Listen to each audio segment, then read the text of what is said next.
புது பெரியவா அப்படின்னு ரொம்ப அன்போடு அழைக்கப்பட்ட ஸ்ரீ ஸ்ரீ ஜெயேந்திர சரஸ்வதி சுவாமிகளோட 91வது ஜெயந்தி விழாவை பற்றின 2வது வீடியோ அது. ஏன்னா முதல் வீடியோவில் எல்லா விஷயத்தையும் சேர்க்க முடியல, ரொம்ப நீளமாகிடும் வீடியோங்கிறதால.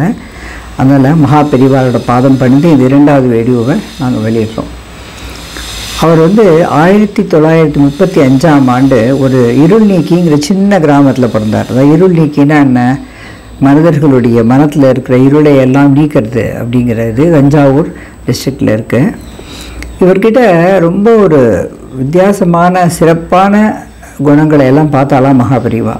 அதாவது ஜன ஆகர்ஷண சக்தி, தன ஆகர்ஷண சக்தி, ஜல ஆகர்ஷண சக்தி, இதெல்லாம் இருக்கிறதெல்லாம் பார்த்து சுப்பிரமணிய மகாதேவ ஐயர் அப்படின்னு அழைக்கப்பட்ட அவரை காமகோடி பீட்டத்தோட 69வது பீட்டாதிபதியாக நியமித்தார். மார்ச் 22, 1954 அதில் 69 பீட்டாதிபதியான அவருடைய பெயர் ஸ்ரீ ஜெயேந்திர சரஸ்வதி அப்படின்னு வழங்கப்பட்டது.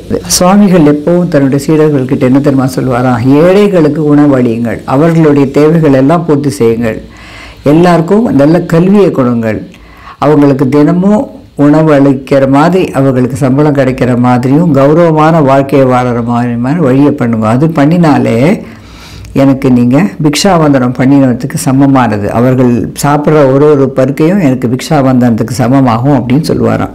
நான் நேற்றுக்கே அந்த வீடியோவில் சொன்ன மாதிரி மகா பெரிவா இச்சாசக்தினா இவர் கிரியாசக்தியாக இருந்து செயல்பட்டார் காமகோடி பீட்டத்துக்கு.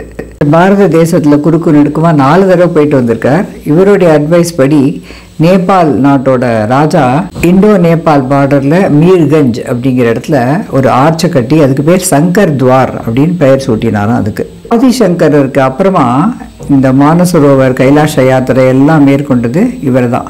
14,000 அடி உயரத்தில் இருக்கிற இடத்துல ஆதிசங்கரருக்காக 2 சிலைகளை அவர் நிறுவினார். ஒன்று அந்த கைலாச மலையோட பரிக்கிரமாவோட ஆரம்ப இடத்துலையும், இன்னொன்று அது முடிகிற இடத்துலையும். இன்னைக்கு விசேஷமாக குரு பௌர்ணிமாவாக இருந்ததால் அங்கேயே வியாச பூஜையும் அவர் நடத்தினார். அவர் போகும்போது சைனாவுடைய டிலேவால் 15 நாள் லேட்டாக தான் அவருக்கு வீசா கிடச்சிதான்.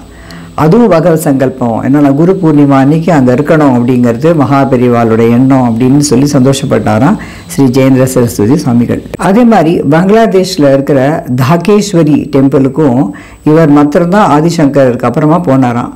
இவர் வந்ததை சிறப்புப்படுத்தும் வழியாக அந்த கோவிலுக்குள்ள நுழையிற இடத்துக்கு சங்கராச்சாரியா துவாரம் கேட் அப்படின்னு சொல்லிட்டு பெயர் வைக்கப்பட்டதாம். அதுக்கு முன்னால் ஒரு ஆர்ச்சை நிறுவி அதுக்கு ஜெயேந்திர ஆர்ச் அப்படின்னு பெயரும் அவர்கள் வைத்தார்களாம். அவருடைய சார்தாம் யாத்திரையும் போது பெரியவா ஒரு ஸ்படிக லிங்கத்தை கேதார்நாத்தில் கொடுத்தாராம்.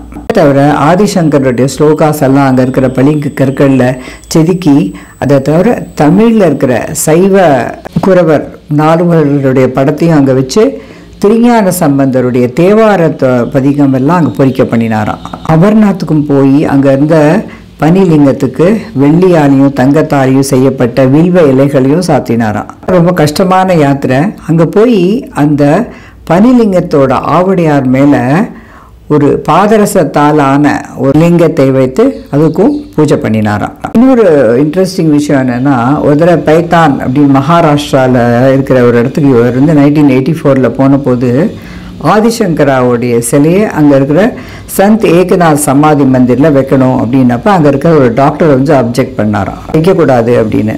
அப்போ ஆனாலும் அவர் கொஞ்சம் பயமாக இருந்துதான். இவ்வளோ பெரிய இவர் சொல்லும்போது நம்ம பகைக்கிறோமே அப்படின்னு அவர்கிட்ட சொன்னாராம், நான் சொன்னதுக்காக என்னை சாவகீபம் கொடுத்துடாதீங்க தயவு செய்து அப்படின்னு கை கூப்பினவுடனே பெரியவா சிரிச்சுன்னே சொன்னாலாம், என்னை நீ துண்டு துண்டாக வெட்டினாலும் ஒரு துண்டு ஒன்று ஆசீர்வாதம் பண்ணுமே தவிர யாரையுமே சபிக்க மாட்டோம். நான் அந்த காவி உடையை ஏற்றுக்கொண்டிருப்பது யாரையும் சபிப்பதற்காக இல்லை, ஒத்தொத்தர்கிட்டையும் நாராயணனே நான் பார்க்குறேன், அதனால நீ அதுக்கு பயப்படாத அப்படின்னு சொன்னப்பறம் அவரே மனசு திருந்தி அந்த இடத்துல ஆதிசங்கர சிலையை நிறுவி அதை திறந்து வைப்பதற்கும் ஸ்ரீ ஜெயேந்திர சரஸ்வதி சுவாமிகளையே கூப்பிட்டாராம். வேத பாடசாலைகளை 30 இடத்துக்கும் மேலே நாடு முழுக்க திறந்து வச்சாராம். நேபாளில் கூட இந்த வேத பாடசாலாவை திறந்து வச்சு அது இன்னும் சக்ஸஸ்ஃபுல்லாக நடக்கிறது. அத்வைத சபா, ஸ்ரீ ஆதிசங்கர அத்வைத ரிசர்ச் சென்டர் இதெல்லாம் திறந்து வச்சு அங்கே நிறையா வாத விவாதங்கள், இன்னும் மேலே மேலே அத்வைத ஃபிலாசபியை ஸ்ட்ரெங்தன் பண்ணுறதுக்கான முயற்சிகளை எல்லாம் எடுத்தார் அவர். ஒரு தோழமை உணர்வோட ஒரு அமைதியுடன் எல்லாரோடையும் ஒத்து போகிற மாதிரியான நிகழ்வுகளாக அதை எல்லாத்தையும் நடத்தி காமிச்சார். சம்ஸ்கிருதத்தை பரப்புவதற்காக நிறைய முயற்சி எடுத்தா பெரியவா. அதில் ஒன்று அமரபாரதி பரீட்சா சமிதி அப்படிங்கிறது. அது வழியாக நம்ம கரஸ்பாண்டன்ஸ்லையும் சம்ஸ்கிருதம் கற்றுக்கலாம். இவரே சம்ஸ்கிருதத்தில் நிறையா பாடல்களை இயற்றினார். அவர் கர்நாடக சங்கீதம் ரொம்ப பிடிக்குமா.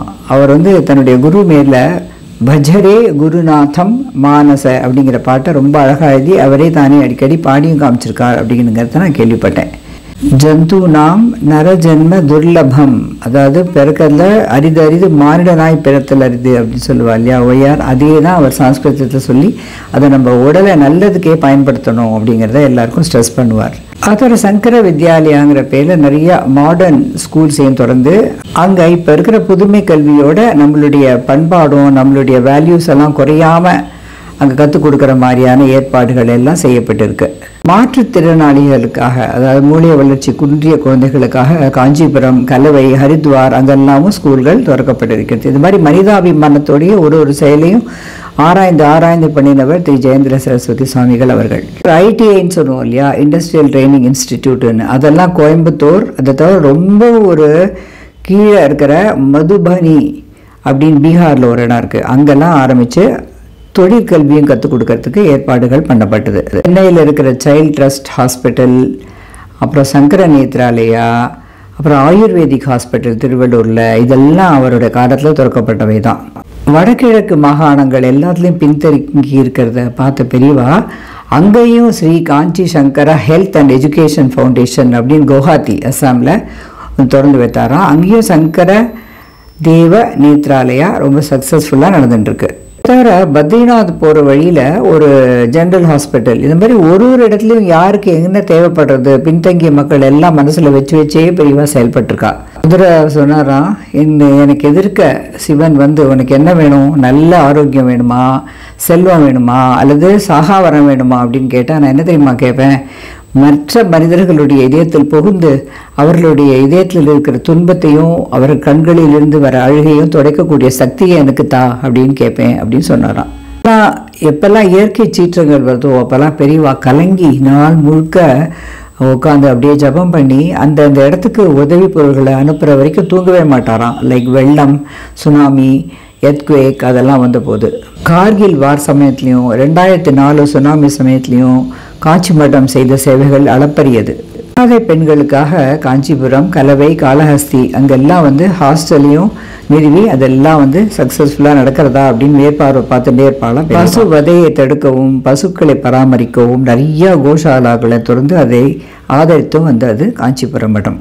கல்யாணம் அப்படிங்கிற ஒரு அமைப்பை நிறுவி சென்னை மாடம்பாக்கத்தில் மேலே பார்க்குற திரு சுந்தரராமன் அவர்கள், திரு சாய்ராம் அவர்களும் மகா பெரியவாள் ராம் சகோதரர்கள் என்று அழைக்கப்பட்டவர்கள். அவர்கள் 2 பேரும் அவர்கள் 2 பேரும் ஆற்றி வரும் தொண்டோ அளர்ப்பக்கு அரியது. அன்னதானம், வேத பாடசாலைகளுக்கு உதவுதல், கோ சம்ரக்ஷணம் இதெல்லாம் அந்த ஜனகல்யாண அமைப்பு மிகவும் சிறப்பாக பண்ணி கொண்டு வருகிறது. நானும் அதில் ஒரு வாலண்டியர் அப்படிங்கிறது இந்த சமயத்தில் மிகவும் பணிவோடு சொல்லிக்கொள்ள ஆசைப்படுகிறேன். இந்த 2 சகோதரர்களுடைய அந்த டிவோஷன் சொல்லவே முடியாது. இதுல திரு சுந்தரராமன் அவர்கள் 80 தடவைக்கு மேல ரத்த தானம் பண்ணியிருக்கார். RSS பேக்ரவுண்ட்லேருந்து வந்ததால் அவ்வளோ டிசிப்ளின், எல்லாத்துலேயும் கரெக்டாக இருக்கிறது, கடமையே கண்ணாக இருக்கிறது அப்படிங்கிற மாதிரி செயல்படுறார். அவருக்கு உறுதுணையாக திரு சாய்ராம் அவர்களும். அவர்கள் இருவரும் ஆற்றும் பணிக்கு நான் தலைவணங்கி வணக்கம் சொல்கிறேன். இது ஆரம்பிக்கப்பட்ட விதமே ரொம்ப சுவையானது. 1987 ஒரு ஜெயேந்திர சரஸ்வதி சுவாமிகள் திருப்பதிக்கு போய் அங்கே தவத்தில் உட்காந்துருந்தாராம். அப்போ அவருக்கு மனசில் ஒரு டிவைன் ஆர்டர், இந்த தெய்வ சங்கல்பம் தான். அதனால திருப்பதியிலேருந்து வந்த உடனே அவர் இந்த ஜனகல்யாண், ஜனஜாகரன் அப்படிங்கிற அந்த 2 மூமெண்ட்ஸையும் ஆரம்பித்தாராம். அதாவது நிறைய அவர்கள் சர்வீஸ் பண்ணிக்கிறார்கள், நிறைய ப்ராஜெக்ட் எடுத்துன்னு அதை சக்ஸஸ்ஃபுல்லாக பண்ணுறாங்க. இவர்கள் 2 பேரும் அதில் மிகவும் சிறந்த பணியாற்றி வருகிறார்கள் மாடம்பாக்கத்திலிருந்து. புது பெரியவாளுடைய கொள்கை என்னென்னா, சனாதன தர்மத்தை மீண்டும் புத்துணர்ச்சியோடு எழப்பண்ணோன்னா அதுக்கு ஒரு வீட்டிலையும் போய் அவர்கள்கிட்ட அவர்களுடைய நலத்தை, முக்கியமாக ஏழைகளுடைய நலத்தையும் யாருக்கு தேவைப்படுறதோ அவங்கள எல்லாரையும் நம்ம போய் நேர்லேயே பார்த்து அவர்களுக்கு வேணுங்கிறத பண்ணினாதான் நம்ம சனாதன தர்மம் தழைக்கும் அப்படிங்கிறதுல உறுதியாக இருந்ததால் தான் அவர் அடித்தட்டு மக்களிடையேயும் சமமாக பழகி அவர்களுக்கு நிறைய உதவிகள் பண்ணியிருக்கார். 82வது வயதில் அவர் சித்தி அடையிற வரைக்கும் நம்ம ஹிந்து தர்மத்தையும் கலாச்சாரத்தையும் நம்மளுடைய இந்து சமுதாயத்தை முன்னேற்ற முயற்சியிலுமே தன்னுடைய வாழ்நாளை கழித்த அவர் பழமையும் புதுமையும் கலந்து மதத்துக்கும் நம்ம இந்து தர்மத்துக்கும் ஒரு புத்துணர்ச்சியும் புதுவாழ்வும் அளித்தவர். அவருடைய ஜெயந்தி என்று அவரை பற்றி ஏதோ எனக்கு தெரிந்த சில விஷயங்களை உங்களுடன் பகிர்ந்து கொள்வதில் மிகவும் மகிழ்ச்சி அடைகிறேன். மகாபெரிவா சரணம். ஜெய ஜெயசங்கர, ஹரஹர சங்கர.